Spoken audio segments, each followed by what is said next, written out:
And in this episode, we're going to talk about misconceptions about lying and deception, false confessions, false memories, and we're going to talk about Brad's gripe with AI. A lie is where you willfully mislead somebody knowing that what you're saying is factually incorrect. I think I lie very well for my profession. What does a liar look like? What does a psychopath look like? I just want to say I hope there's a lot of criminals listening to this. We'll be picking up some good tips. And hello, everyone, and hello to you, Brad. G'day, Steve. You know, I've just got to tell the listeners, when Brad walked in today, he looked a little bit preoccupied, a little bit stressed, a little bit anxious, and usually you're pretty happy-go-lucky, you're sort of laid-back sort of guy, but you seem a little bit stressed. Tell the viewers what we were talking about earlier before we went on air. Look, Steve, I had a little bit of a tussle with AI, large language models, and everybody had warned me that this might happen, but I think it's very appropriate to what we do because it's just been lying to me and gaslighting the shit out of me.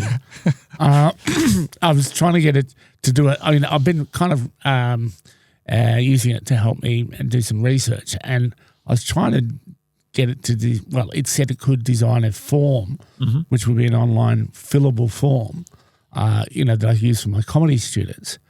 And we get half of it done. It's absolutely brilliant. The design was fantastic. We get half of it done, and then it absolutely stuff it up, and then kind of deny it, and then kind of tell me that the parameters had changed and I should have known. But the worst thing was it kept apologising to me. I think I was just saying to you that what is it? Is it the 7 stages or 12 stages of grief? That I went through the 15 stages of anger. Luckily, my windows in my apartment don't open far enough for me to throw my computer out the window.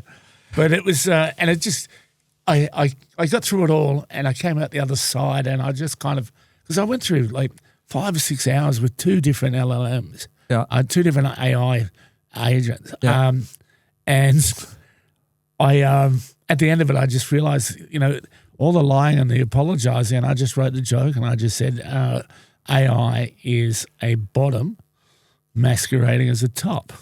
It is essentially it says, "Hey, I'm in charge," when it's saying, "Baby, I'm not in charge at all." What's infuriating about that is you say, and this has happened to me as well. Yeah. You say, "I want A, B, and C," and it'll come back and it'll say, "Oh, fantastic!" It'll compliment me and say, "Oh, that's a great idea, Steve. We think that's fantastic. Let's go ahead with it." And blah blah blah. And then I notice that it actually hasn't listened to what the prompt was. And I type, no, this is the area we want to talk about, blah, blah, blah. And it'll come back, and it's like it's been knocked in or whacked in the head. It's got temporary amnesia, doesn't remember what the request was. And I'm thinking, this is the third time. So I told you I want to know, blah, blah, blah. And then it apologises and then does exactly the same thing. It's like a real bad relationship. It's crazy because it knows when you type in capitals that you're angry. I can see that you're angry. You can't see me at all. But the apologies seem so insincere to me. They go, "Oh, great idea, Steve. Oh, I'm so sorry." But you keep doing the same thing. And I'm just wondering if our listeners have the same issues. Yeah, well, I'll tell you the apologies. I'll tell you the manner it is. When you stay in a really expensive hotel, you know how deferentially they speak to you. Yeah. It's like that, and I hate it. Yeah. It's condescending. I'm Brad Oates. I'm from Hawthorne. Come on. I live in a flat, and it's that deferential, and at the same time so infuriatingly frustrating. And it's essentially lying to you.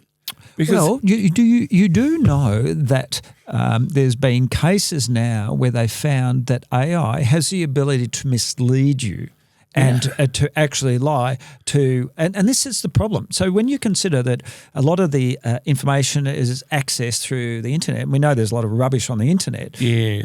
And Nicole was putting together a paper not long ago, and she wanted some stats, and she decided to actually go look at the stats in the real world, and she found they were very different from what AI was telling her. Yes. So we're going to be really careful about how much confidence we place in it.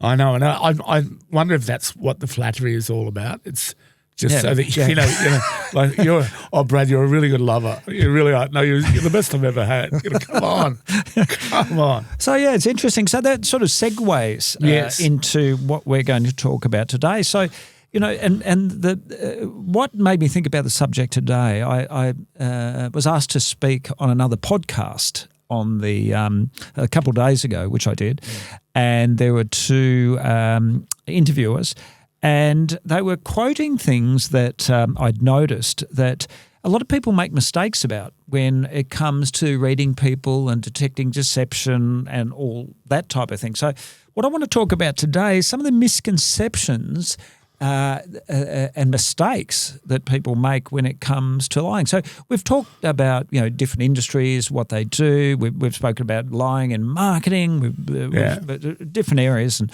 sales and whatnot. But now I want to focus a little bit on individuals, because here's the thing: whether it be a big company or whether it be a sales rep, at the front of the shop, you're still dealing with people. You're still, as opposed to AI, so you're still communicating with people. And I just want to go, and I think there's so much material in this, and I get asked all the time, people have this fascination about, how can I be better at reading people? How can I be better at detecting when people are lying to me? What are the tells?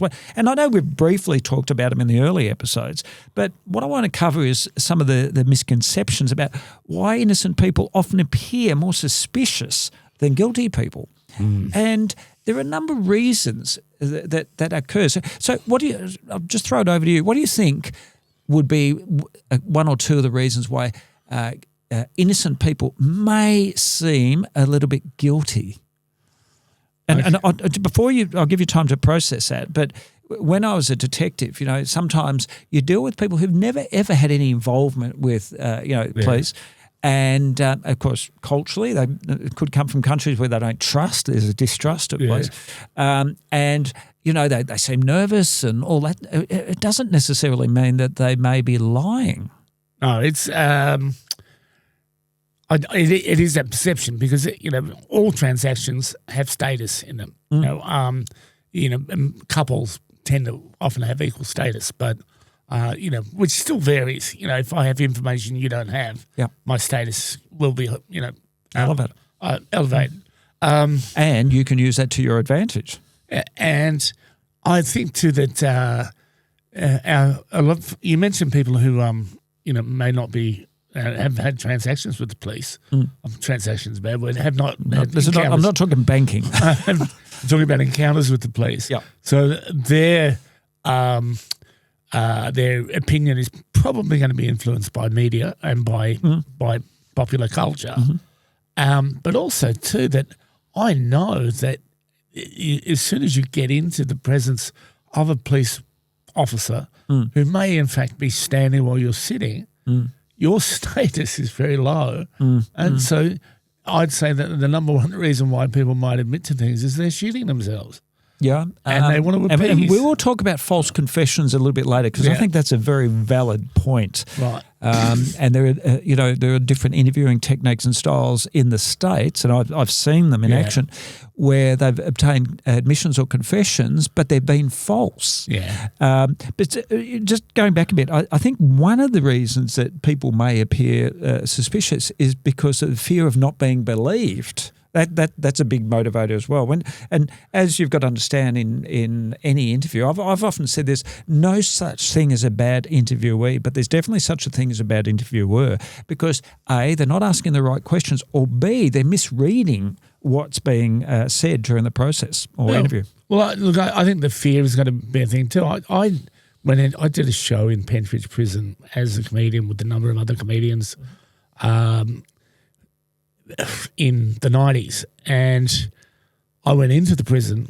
I offered to do, we had to go and validate everybody's IDs. So I went in a week early. Right. And I got walked from the top of Pentridge Prison down to the bottom. The old H division, eh? Yeah. I got walked all the way down to J division. Right. Right.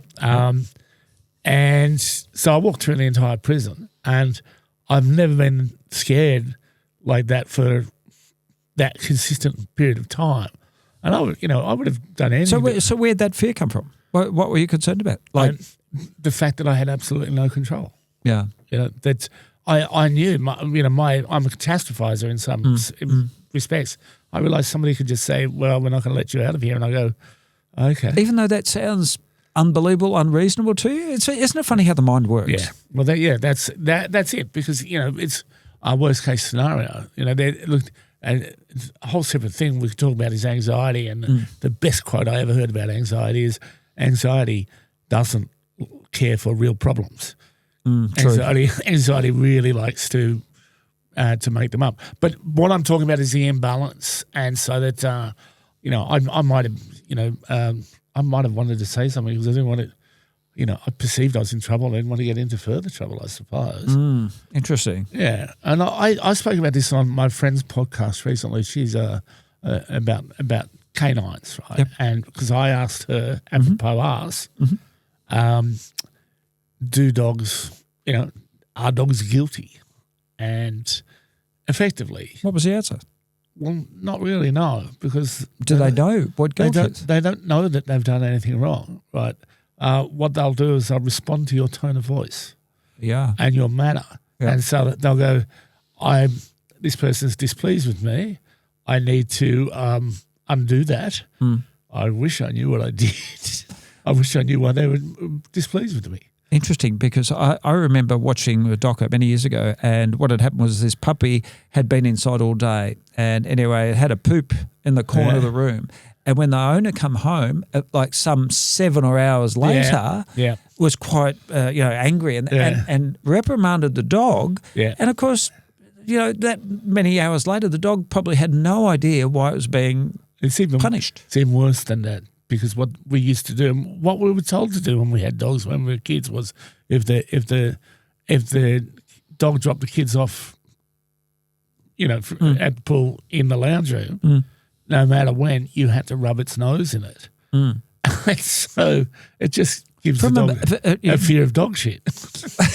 If you were walking past something, valid point. Don't rub my nose in it. Well, see, so the message is lost, really, when you think about it. Like, I'm all into behaviour and understanding behavioural analysis, and the best way, I'm talking humans now, best way to get somebody to do something is to make them want to do it. Yes. And understanding the context in which, and interviewing is pretty much like that. I mean, as if I'm coming in to interview you and you may be a witness, you as a witness may think, and start getting a little bit stressed out or whatever. There could be shock and confusion. Yeah. That doesn't necessarily mean that you're lying. No. People often ask me when I do my talks, they'll say, what's the difference between somebody who's lying but somebody who may be nervous and telling the truth? Well, the difference is usually, in my opinion, and there are a lot of things that I look for, but one is in particular is truthful people may be nervous, but they'll still answer the questions rather than being evasive, sidestepping the issue. Yeah. Whereas, and there'll be indices, which we'll talk about that in a minute, but there'll be indices that indicate stress or high levels of anxiety and whatnot, because and I've seen police do this. What happens is they'll interview somebody and they go, he's sort of moving around in his chair a lot. Well, I'm saying, well, what about the evidence? What's the evidence? Forget about it. Might be an uncomfortable chair like these chairs in the studio. So that's not true to our producer then. But the other thing too is I did a TikTok about this not long ago, and that is why innocent people. The theory is, a misconception is, innocent people may often over-explain. Right, so they become verbose, right? But once again, that's a misconception because let's just say you're a suspect for a theft of some cheese or something, and always back to the cheese. I did not steal the cheese. You'll have to listen to one of the previous podcasts about Brad's cheese issue, because even now I still have a chuckle. But anyway, you're a suspect, and I come into the room and I'm interviewing you, and you may be stressed for different reasons. You may be stressed, because you haven't had dealings with someone from the police before or whatever. So I guess the issue is when stress looks like deception, and because we've got to understand that, distress, stress, anxiety, changes in behaviour don't always represent guilt. Yeah. And that's one of the problems we see. I mean, a lot of the times, and I was talking about this on another podcast, and, sometimes I will go to a crime scene, or in the early days when I was in the job, I go to a crime scene, I would look for certain signs, and I could tell you pretty quickly whether or not I thought these crime scene was staged, where the offender spent time with the victim, post-mortem, all that type of thing. But here's the thing: I look for a hypothesis. I create a hypothesis, then look for evidence that may support that hypothesis. Yeah. Now that can get to the stage where I have an unconscious bias. Yeah, it is a bias, yeah. Whether conscious or unconscious, it's still a bias. Yeah. And I see a lot of the times that, we'll get to biases and false confessions shortly, but I think it's important to recognise that indices of stress are not indices or indicators of involvement or deception. Yeah, well, I can tell you now, I got out of a car. Did I tell you this the other day? Well, tell me and I'll tell you. I was getting out of my car and I was in Clarendon Street and I was getting out of my car, and as I was getting out of my car, a woman was riding towards me, close to my car. On an e-bike, electric bike? I'm not sure what kind of bike it was, but just as she did that, some kind of gnat, some kind of midge or gnat or tiny insect flew into my eye. So I full on winked at her, right? And you could not write this, right? And she made this disgusted sound as she went past, like, oh, really? Like that. And she probably said, this old man winked at me in the street. And that's perception versus what really happened was reality. Something went into my eye. And so there's also the fact that, like, how tall are you? 6'3"? 6'2". 6'2", right? So, I'm 5'7", and you stand over me, and that's that's a kind of imbalance that is thousands of years old. You have a natural dominion over me, unless I've got some way around that. Yeah. I mean, just even a uniform indicate authority, command, control, all that type of thing. So yeah. The uniform, a set of handcuffs, a gun. I mean, I still can't reconcile, being spoken to by somebody who's got a sidearm. It's odd. Anyway, so I'm saying that you can react. Yeah, and you will look like you're being deceptive, wouldn't you? Yeah, and let's look at some of those indices like. You may see increased blinking. Well, in some studies that is indicative of prolonged eye closure.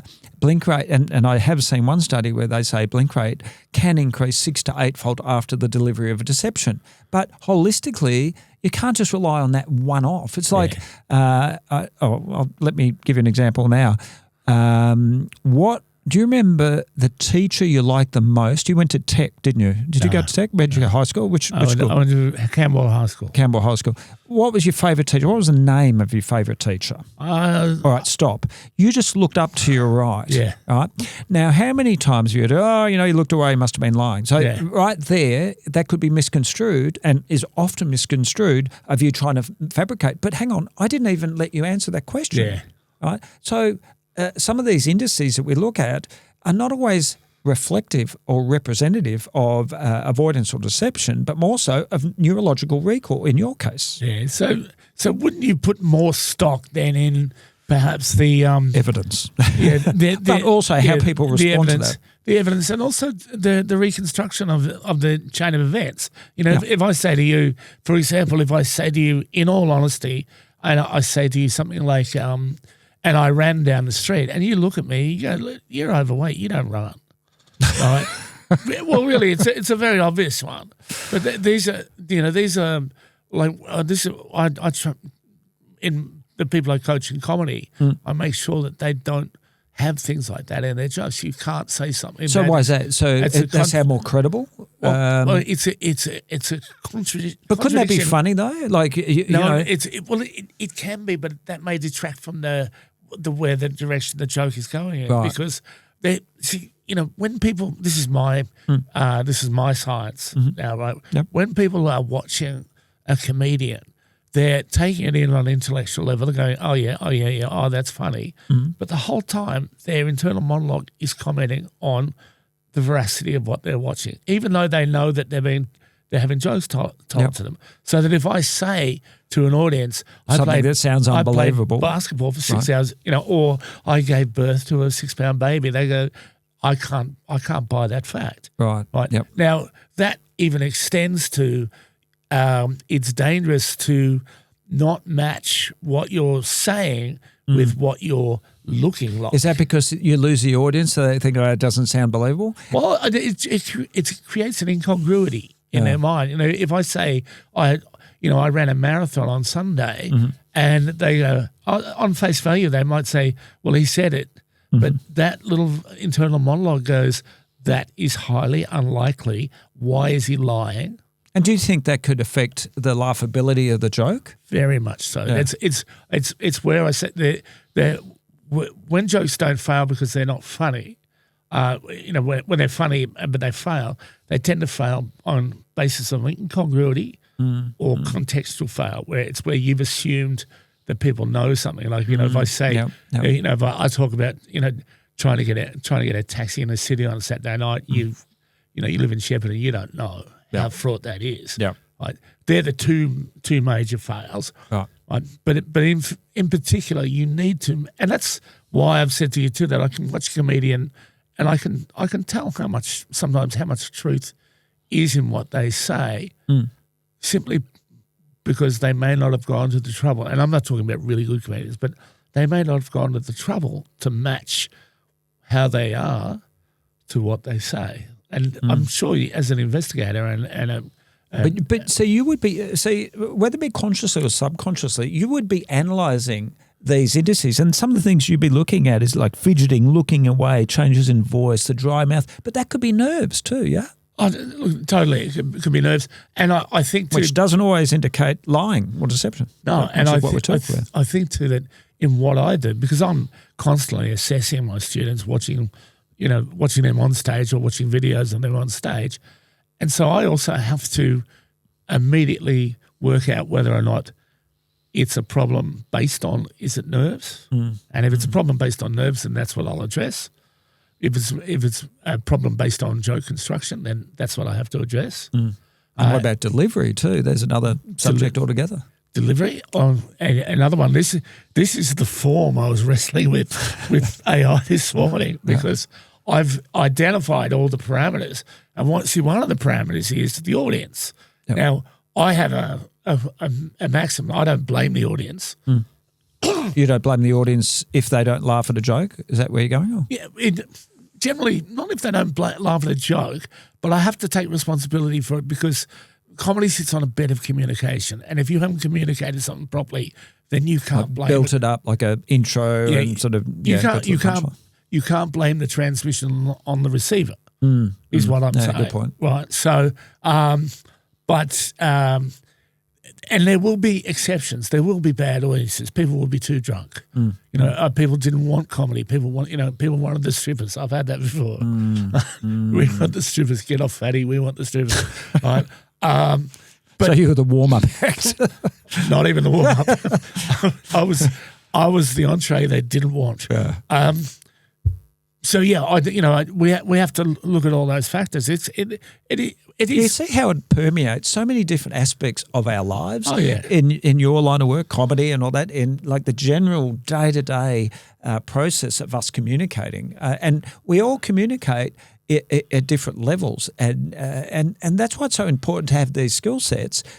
See, probably because you've been doing it for so long, you probably don't give yourself credit for this, but you know what doesn't sound right or look right. Yeah. Right. And one of the things I teach people is to put it into some sort of methodology. Insofar as, yes, we have intuition. Intuition can be very good. And I talk about intuition in my book. 90% of the time when we feel something's not right, we're pretty close to the mark. But we also need to look for other corroborative, and I'm getting back into my field now, corroborative evidence to substantiate or support it. And this is why I want to talk about false confessions. I think false confessions is, something that we really need to chat. So let's talk about what a false confession is, because sometimes, I've seen this in a number of cases.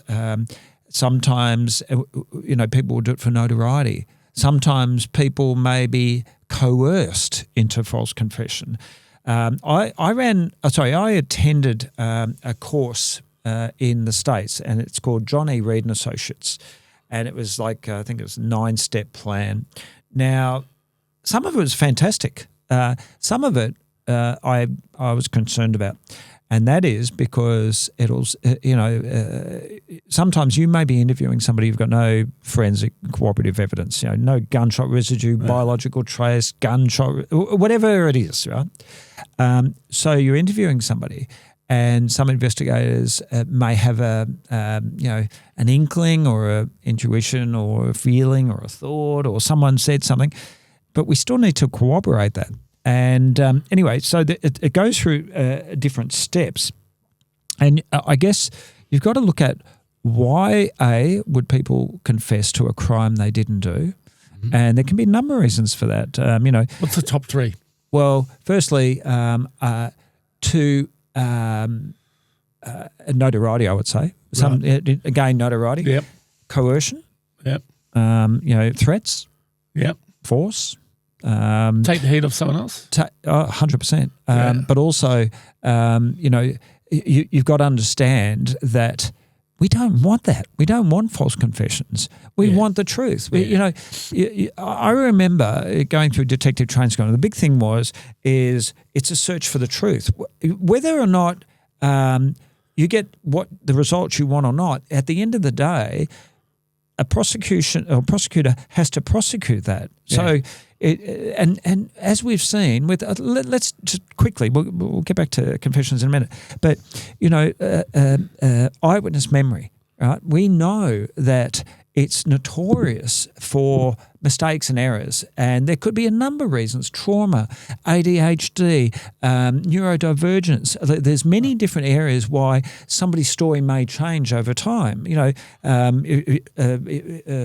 You've got all sorts of medical issues and whatnot. So you need, in my view, a good investigator needs to be, firstly, identify whether or not there's something not adding up in just the communication process. I think good interviewers are not just people who throw questions out there, but they're analysts of human behaviour.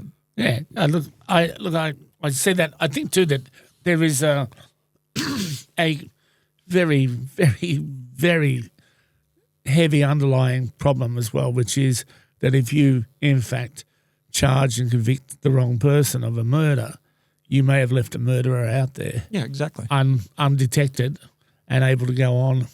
Yeah. But just to answer your question before, what some of the main reasons why people do that, one would be exhaustive interrogations that go for hours and hours and hours, and threats, if you don't roll over to this, blah, blah, blah. The desire to escape the situation, and for those listeners who've seen Making of a Murderer, I don't know, have you seen that? It's a doc, like prolonged, questioning and whatnot. And sometimes in this case, there were neurological issues and functioning and memory and cognitive issues and whatnot. Let's just say someone on the spectrum, right? Yeah.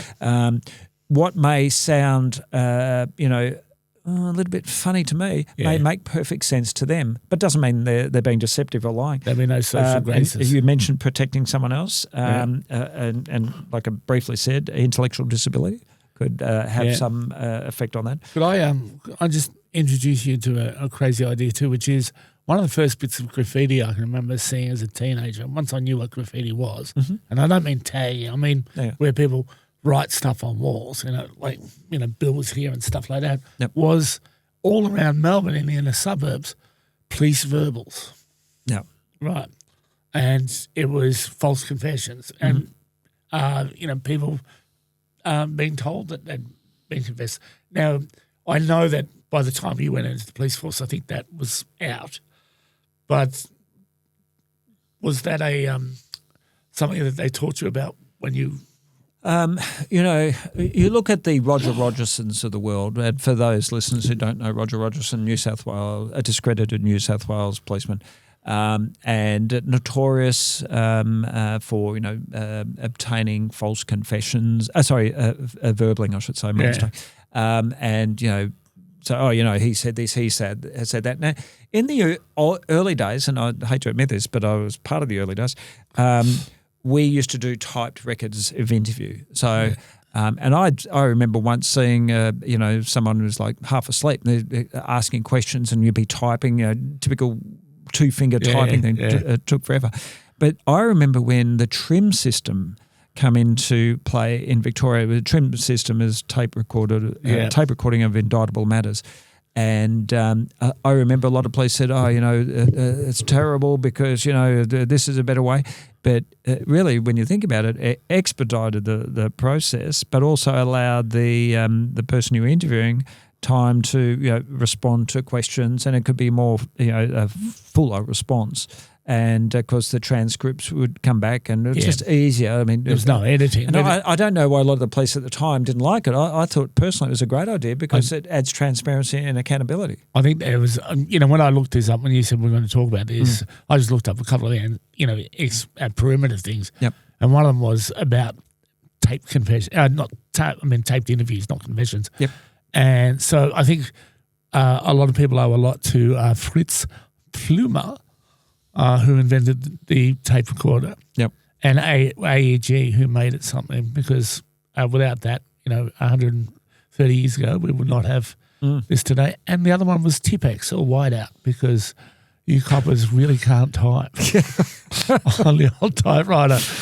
Oh, my God. I remember typing up records of interview with the old manual typewriter. And it was so frustrating. And believe it or not, I know you may find this hard to believe, but when I graduated from the Academy in South Australia Police before I joined Victoria Police, you had to have a typing speed. I think it was no less than 25 words per minute with an accuracy of 90% or above. Now, I've got to tell you I've got to tell you this quick story.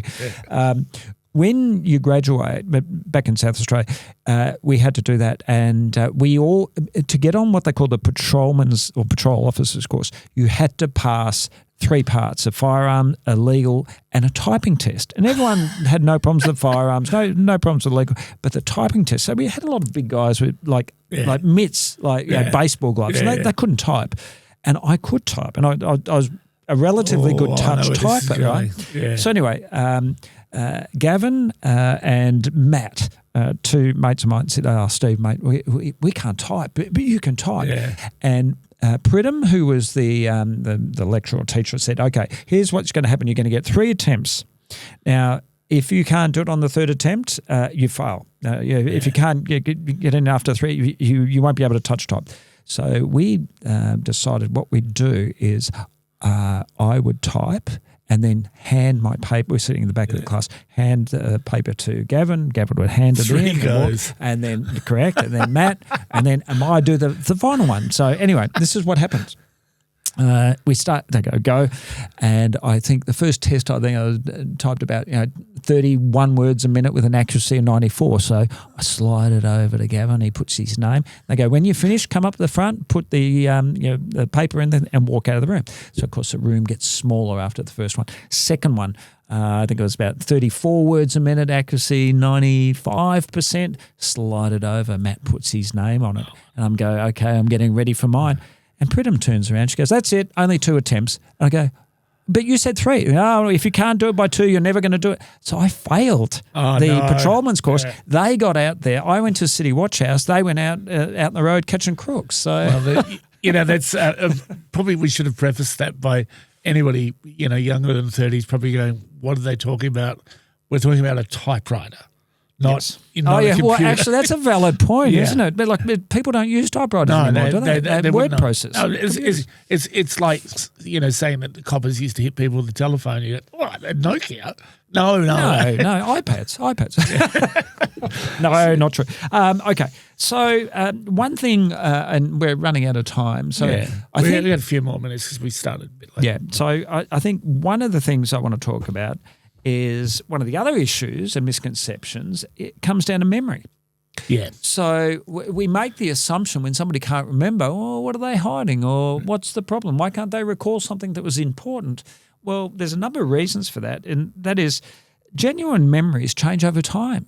Yeah. And we know through science and research, when we're not in possession of all the facts, we try to make sense of what's in front of us, and we tend to fill in the gaps. Now, we may fill in the gap, and this is normal, by the way. We all do it. Yeah. And this is why I have a problem with, capital punishment. There are people on death row in the States convicted purely on eyewitness testimony to the exclusion of any other evidence. Yeah. And we know how unreliable our memories can be. Yeah.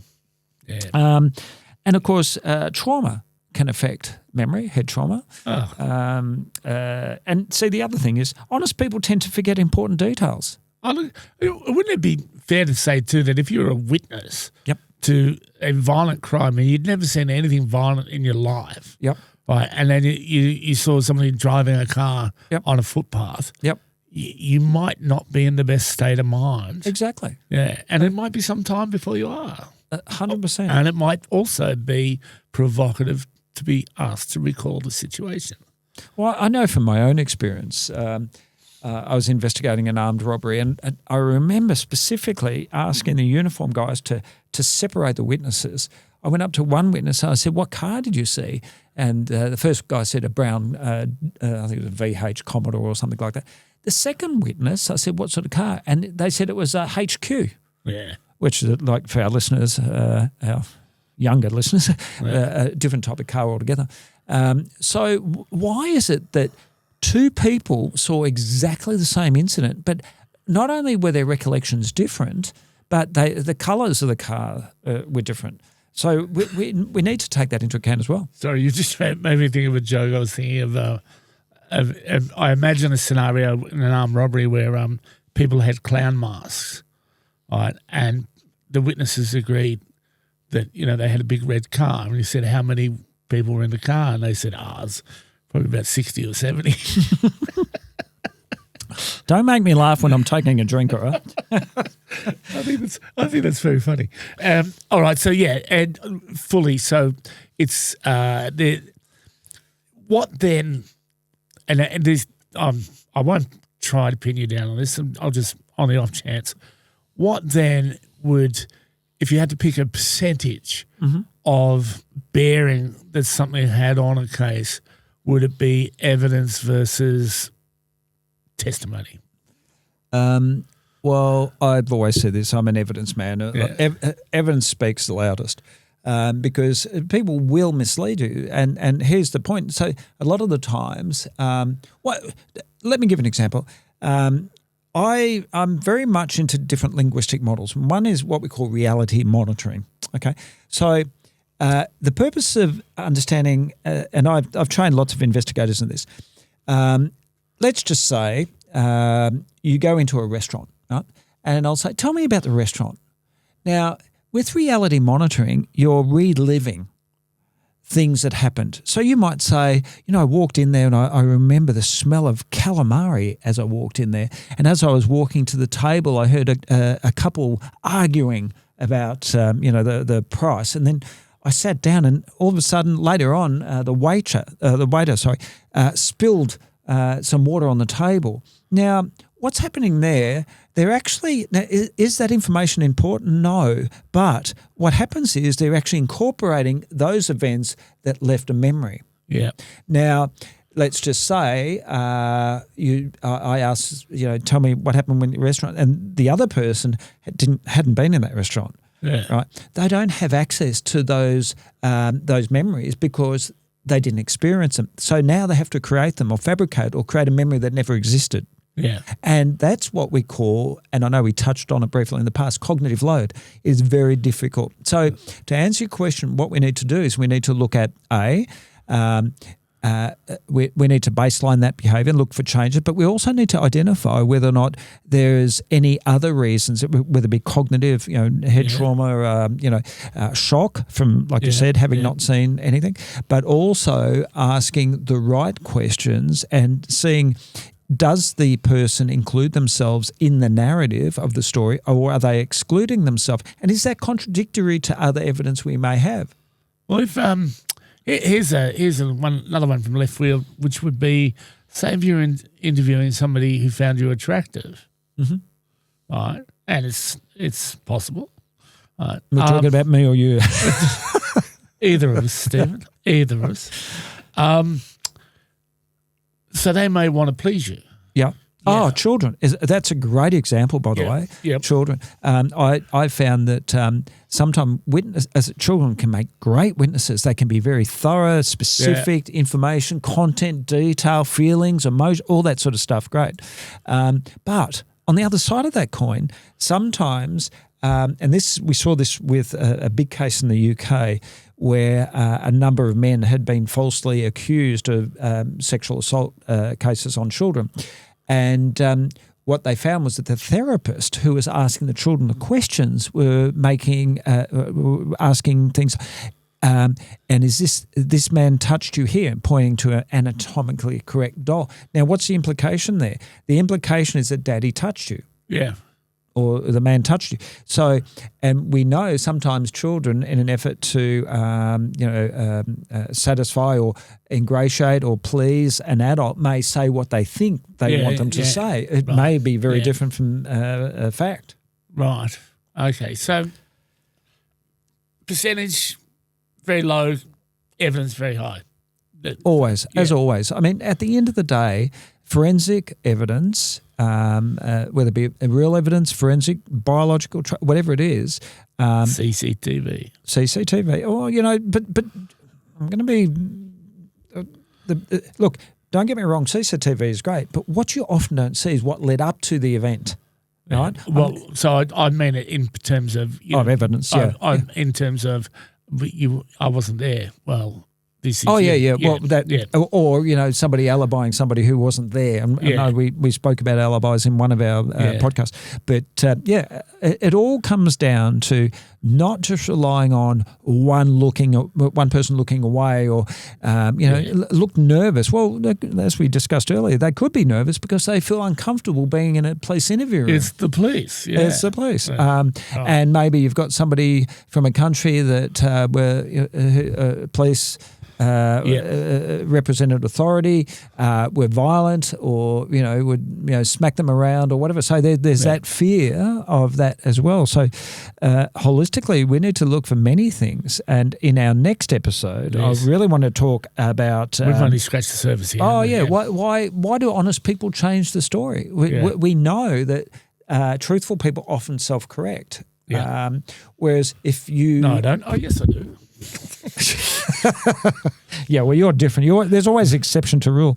And we're going to talk about the dangers of tunnel vision. I'm going to talk about profiling, some of the benefits and advantages, disadvantages. We're going to talk about the different language myths, and we're going to also talk a compelling structure of why investigators should look for certain tells together with evidence. Right. All right. But profiling is, and I have very interesting views on profiling. I don't dismiss it, but I don't think it should be the panacea for every investigation. No, I think the basic answer with profiling is if you go to a prison, it's not the same person in each cell. Yeah, they're all so. There's a danger in that. We'll talk about that in our next episode. And in the meantime, go easy on AI, or go easy on Chatty, as I call him, ChatGPT. Yeah. Because the data in is only as good as what informational value that has peer reviewed. I know I'm going a little bit the other end, but at the end of the day, garbage in, garbage out. There's a very great quote in the first episode of The Blackadder, where the Blackadder's mother says to him, Yep. "Oh, Edmund, it's the lying I hate." That's you should go back and watch it because it's such a beautiful scene. I won't go into it, but that's what I'm saying with ChatGPT. You don't make me promises. And don't keep apologising and making the same mistakes. Stop saying sorry. Oh, my God. All right, well, that's great, Steve. Until next time, looking forward to it. Been good. Cheers. Cheers. Bye-bye. I just want to say I hope there's a lot of criminals listening to this. You'll be picking up some good tips.